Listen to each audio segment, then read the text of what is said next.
Hi Neil Cobb. Hello. So we are in your reception. You are? Yeah. Brand spanking, yeah. Fantastic. Haven't even finished building it. Okay, into the boardroom. Yeah. Screen down. The main part of the office, if you like. Everything's open plan. I don't have an office, so I prefer to be with everybody else. So, bit of space for growth. We've got 4 more staff starting in different areas of our business in the next 2 weeks, actually. Our risk writer and our mortgage brokers bringing their staff in here next week. We did JVs with those, and as part of the JVs, we've basically given them so much work that it's going to be better off if they're being here, getting the information from us directly rather than everywhere else. So. But you're on the balance sheet with them, that's the key, isn't it? Yeah, I own half of it. They're half mine. You have to have good coffee. Yeah, very good. A good accounting practice, a good chartered accounting practice, and I knew that I needed to take it further. I knew that I was not a marketer or anything of that ilk. I do numbers and do client work, so I don't do marketing. And that's why I wanted to get someone in. I felt our business model was pretty good. I thought the service that we provided was pretty good. I just needed more clients to do it with, to justify what I wanted to do in my mind with a bit of a business plan. And what we did was actually formulate and formalise a business plan to put some goalposts down to try and get some targets. Things we do with our clients, we do with me. As you know, my achieving more wasn't for the sake of getting more money or anything like that. I was quite comfortable with where we were at. As you know, I call myself a lifestyle accounting practice. I don't like to work too hard.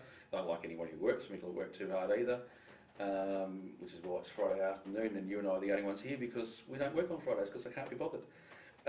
So, we make our money in 4 days a week and 10 months of a year. It's plenty.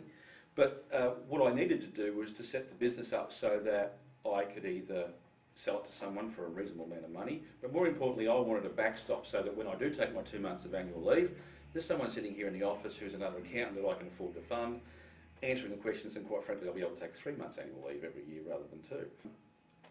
And I needed to set the business up to do that. Now, I'm not particularly shy when it comes to promoting what our practice can do and what we can do for our business, because in my mind I've got a fairly tight box of what our tools and our expertise is, and I'm quite happy to say, well, that's not us, we don't do that. It was more of a formulation and a validation of where I was going was actually probably an okay idea.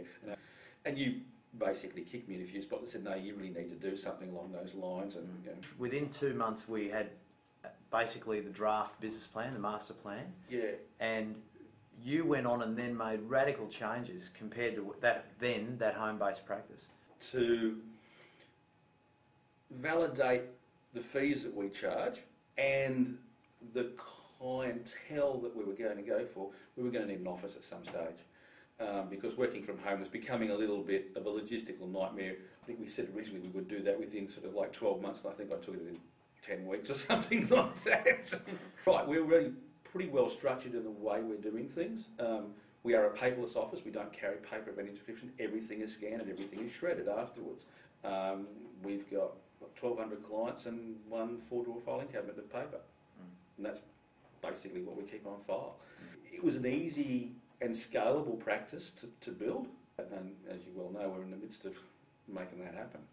So, yeah, it was along the lines of virtual CFO. We were trying to, well, we'd been asked to actually come and see these clients about talking with them about management accounting, about moving from another accountant to us that they felt that they weren't getting serviced.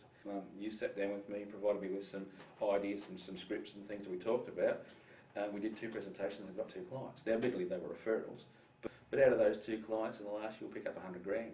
Okay, a lot of that was a one-off project, but the recurring stuff, it was just last week we actually signed that client up for 6 grand a month for management accounting and financials at the end of the year. So, for a sole practitioner, that's pretty good work. And the client knows that they don't know that, and that's part of our process to say, look, here are the things that you don't know, we can bring them to the table for you.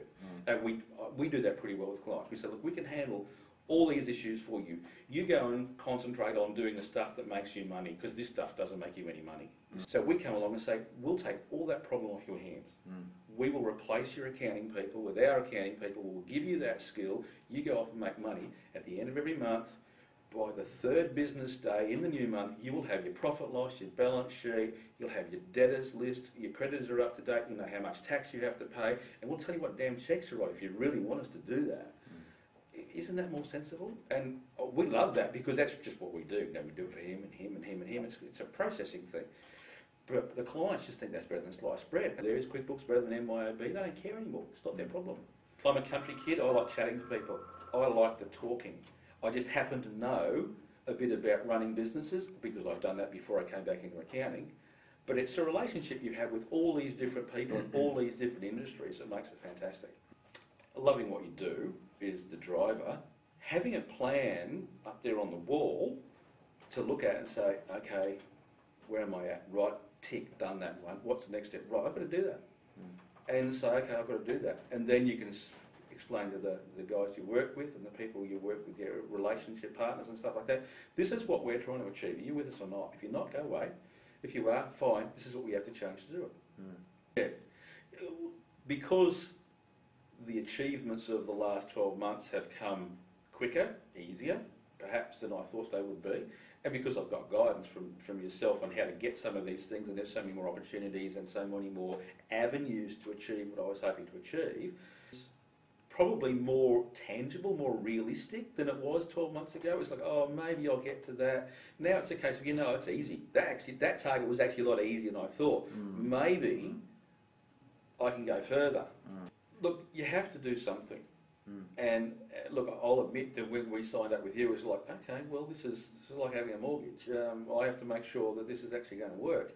And for the first meeting, it was okay, that's cool. I don't even worry about it now. It's a foregone conclusion that it will work because we put the plans in place and we've got you in the background helping us out. Now, if you've got that on a productised basis and you're helping other people at the same time, that's fine. I'm just going to be a little bit jealous of them because I want all your time. But it works. It just works. So you may as well have a crack at it. It doesn't cost you anything but effort.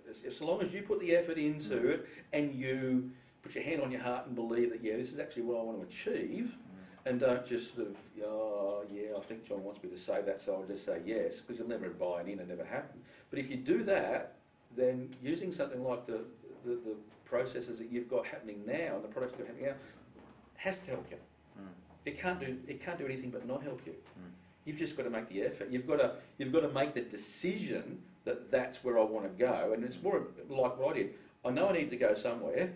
I'm pretty sure I know where I want to go because I had enough idea. But I knew I couldn't do it myself because that's not what I'm trained for. If I wanted to be a marketing guy, I would have done marketing at university, not accounting.